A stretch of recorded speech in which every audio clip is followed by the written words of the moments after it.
जय श्री कृष्ण वैष्णव। जैसा कि हम दामोदर दास संबलवारा जी की वार्ता प्रसंग को ले रहे थे, हमने पिछली बार देखा था कि दामोदर दास संबलवारा जी ने फिर पत्र मंगवाया श्री आचार्य जी को बाँचने के लिए, क्योंकि आचार्य चरण ने ऐसी आज्ञा करी कि अगर ऐसी भगवत आज्ञा हुई है कि जो पत्र बाँचे वही तुम्हारा गुरु बने और उसके द्वारा तुम ठाकुर जी को प्राप्त करो, तो उस पत्र को तुम जल्दी मंगवाओ। तो संबलवारा जी ने उस पत्र को मंगवाया।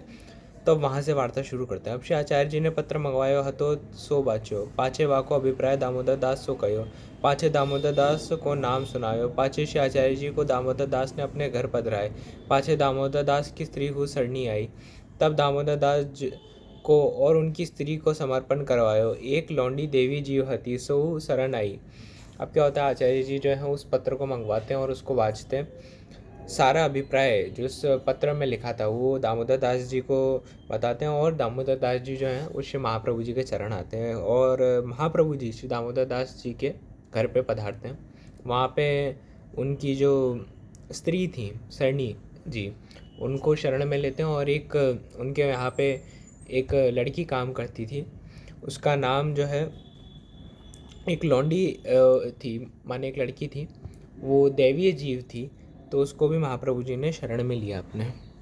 तब दामोदर दास ने विनती करी, जो महाराज अब कहाँ आज्ञा होत है, अब हम कहाँ करें। तब श्री आचार्य जी श्रीमुख ते आज्ञा की है, जो तुम सेवा करो। तब दामोदर दास ने कही, जो महाराज सेवा कौन प्रकार करे।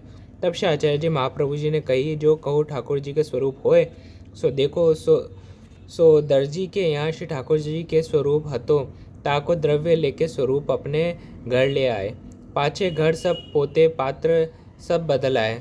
पाछे श्री आचार्य जी ने वास स्वरूप को पंचामृत करवाए के द्वारका नाथ जी नाम धर्यो। अब महाप्रभु जी आज्ञा करते कि भगवत सेवा करो, तो हरसानी जो संबलवारा जी थे वो पूछते कि किन की सेवा करें, मैं कहाँ। तो महाप्रभु जी कहते हैं कि या तो तुम्हारे पास कोई स्वरूप हो वो लियो, और नहीं तो मैं तुम्हारे यहाँ पे कोई स्वरूप को पाठ पधरा देता हूँ। तो उनके घर के पास ही एक दर्जी के पास एक सुंदर श्री द्वारकाधीश जी का स्वरूप था, जिनकी काफ़ी लंबी वृत्तांत है किस प्रकार से द्वारकाधीश जी का स्वरूप उस दर्जी तक पहुँचा था।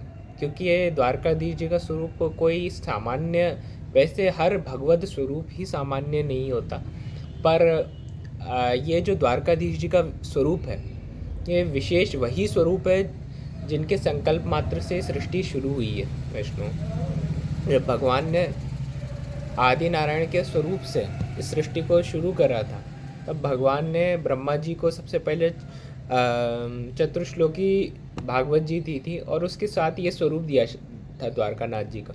और कालांतर में द्वारकानाथ जी का स्वरूप जो द्वारकाधीश जी तृतीय ग्रह के कांकरोली वाले हैं, एक बार श्री रामचंद्र जी के घर पे भी कौशल्या जी के यहाँ पे सेवित थे, और कालांतर होते होते होते होते एक बार महाराज अम्बरीश जी ने भी इनकी सेवा करी थी, और होते होते ये इस दर्जी के घर पे पहुँचते हैं और दर्जी से संबलवारा जी के घर पे पहुँचते हैं। तो महाप्रभु जी इनका पाठ पधरा के पंचामृत करते हैं और पंचामृत करके इनका नाम श्री द्वारकानाथ जी धरते हैं। भाव प्रकाश। द्वारकानाथ जी नाम याते धर्यो, जो राजनीति सो प्रथम सेवा को विस्तार दामोदर दास के माथे सौंपे। अब महाप्रभु जी ने विशेष द्वारकानाथ जी इनका नाम इसलिए धरा क्योंकि आज जिस जो संप्रदाय का सबसे अपने यहाँ पे सेवा का वैभव है, वो सर्वप्रथम प्रमाण रूप से महाप्रभु जी ने द्वारकानाथ जी के माध्यम से पधरा है।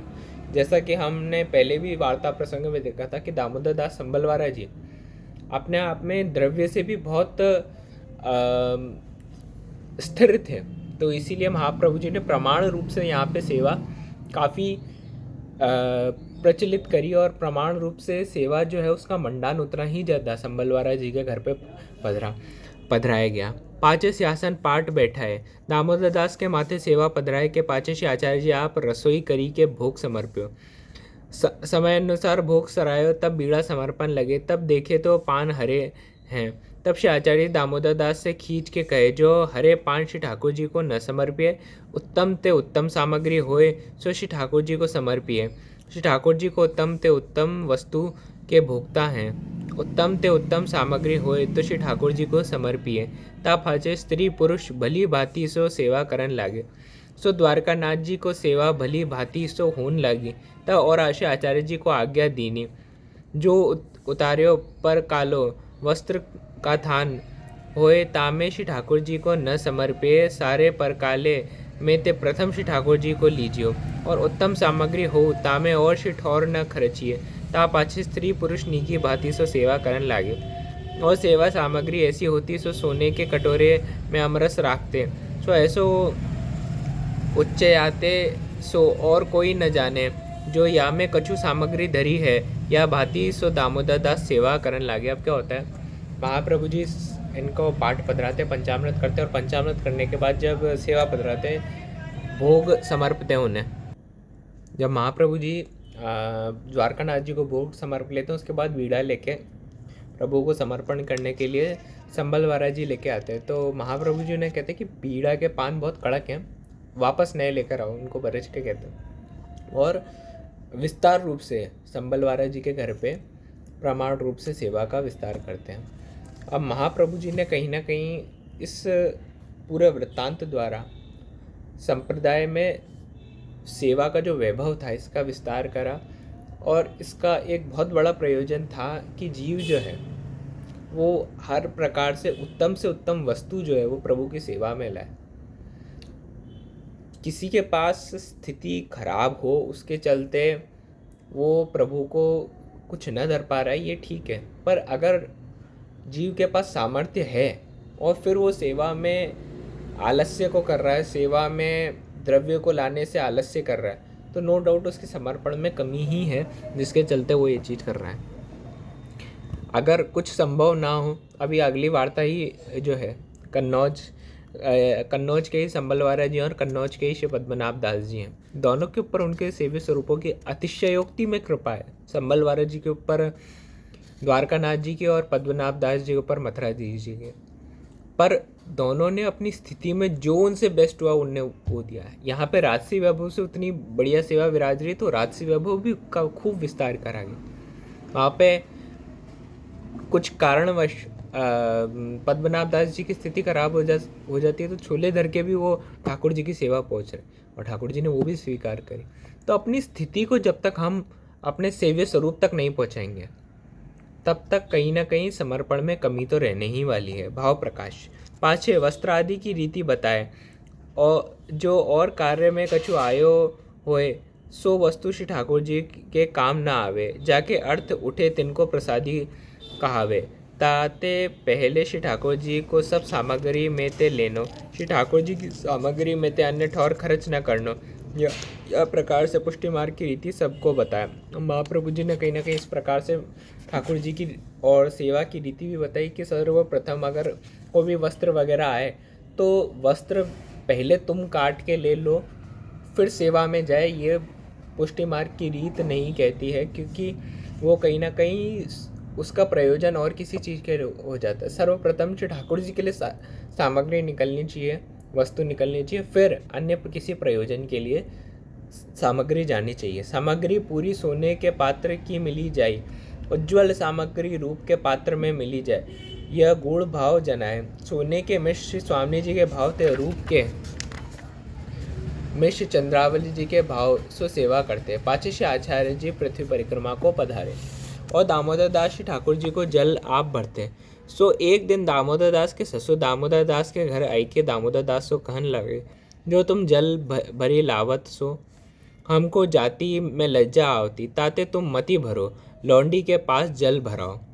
तब दामोदर दास बेचारे, जो सूरदास जी गाए हैं, सूर भजन कलि केवल कीजे, लज्जा को न निवारे, और कीर्तन गाए हैं, और नन काहू को मन में धरिए, व्रत अनन्य एक लहिए हो, यह विचारी स्त्री सो कहे, जो तुम्हु जल नहीं लेने चलो। तब दामोदर दास की ने दूसरी दिन एक घड़ा तो आप लियो, एक घड़ा स्त्री के हाथ में दीनो। तब स्त्री भगवती सो घड़ा गगरी ले ससुर के हाट आगे ते चली। तब दो जने फेरी बाकी के हाट के नीचे होए से निकसे, तब जल लेके आए। ता पाछे दामोदर दास को ससुर आयो, सो आई के दामोदर दास को पाइन परियो, और जो मैं चूक्यो जो तुमसे कहो, अब ते तुम ही जल भरो, पर स्त्रीजन पास जली मत भरवाओ। आज पाछे हम कछु न कहेंगे, अब आप ही जल भरन लगे। श्री ठाकुर जी दामोदर दास सो सहानुभूति जनावन लगे। जो कछु चाहिए सो दामोदर दास के पास मांगी लिए। बातें करे सेवा करी के श्री दामोदर दास जी ने ठाकुर जी को ऐसे प्रसन्न किए, जो इनकी सेवा देखी के श्री आचार्य जी बहुत प्रसन्न हुए। तब आप अपने श्रीमुख ते कहे, जो जिन राजा अम्बरीश ने देखियो होए सो दामोदर दास को देखियो। राजा अम्बरीश तो मर्यादा मार्ग होतो और ये पुष्टि मार्ग है, सो इनमें इतनी अधिकाई है। अब क्या होता है, एक बार दामोदर दास संबलवारा जी जो हैं वो सामग्री, यहाँ पे हमें दामोदर दास संबलवारा जी का विशिष्ट चरित्र भी प्राप्त होता है कि इतने सेवक भी उनने सेवा में लगा रखे थे, पर कोशिश करते वो कि प्रभु की जो छोटी से छोटी या दूर से दूर की भी सेवा है वो अपने हाथ से पहुंच सके वो। तो ठाकुर जी की सेवा के लिए जल कुएं से भरने के लिए वो स्वयं जाया करते थे। और जब ये चीज़ उनके ससुर को पता चली तो उनने कहा कि हम इतने बड़े सेठ लोग हैं, अगर हम भी बाहर जाके कुएं से पानी भर के लाएंगे तो गांव में कितने लज्जित हुआ जाएगा हमारा ना। उन्होंने दूसरे दिन एक बार अपनी स्त्री से पूछा कि आप चलना चाहोगी जल भरने के लिए। तब जो स्त्री थी उनकी वो भी जल भर के लेकर आई। और तीसरे दिन जब ससुर उनके आके घर पे देखते हैं तो उनको देख के और लज्जा आती है कि वो संबलवारा जी के साथ उनकी स्त्री भी जल भरने, मतलब उनकी बेटी भी जल भर के लेके आई। तब उन्होंने हाथ जोड़ के विनम्र निवेदन किया संबलवारा जी से कि आप भले खुद जल लेकर आ जाओ, पर मेरी बेटी को आप कभी जल भरने लेके मत जाना आज से। भाव प्रकाश। दामोदर दास जल की सेवा श्री यमुना जी के भाव होते करते। ताते श्री आचार्य जी कहे, मर्यादा में अम्बरीश, पुष्टि में दामोदर दास रात सेवा किए। तब तत्हार रूप के अम्बरीश की उपमा कैसे जानिए, जैसे श्री ठाकुर जी की मुख की उपमा चंद्रमा की। काहे ते कहाँ मर्यादा कहाँ पुष्टि, कोटि गुने तारतम्य जनानो। तब दामोदर दास के ससुर ने कही कि स्त्री जो जल मती भराओ। तब दामोदर दास ने कहे, जल न भरावेंगे। पाछे ससुर गयो। तब दामोदर दास ने विचार्यो, जो जल की सेवा स्त्री जन सो कराई, जो सब मैं छोड़ाऊँ तो मोको ससुर की नको दोष परे। परंतु एक बार बढ़ जोगो प्रीति होएगी तो स्त्री आपू न छोड़ेगी। यो विचारी के जो एक बार भयो सो बार भयो। अब गांव के लोग तो जाने चुके, अब मैं सेवा क्यों छोड़ूं।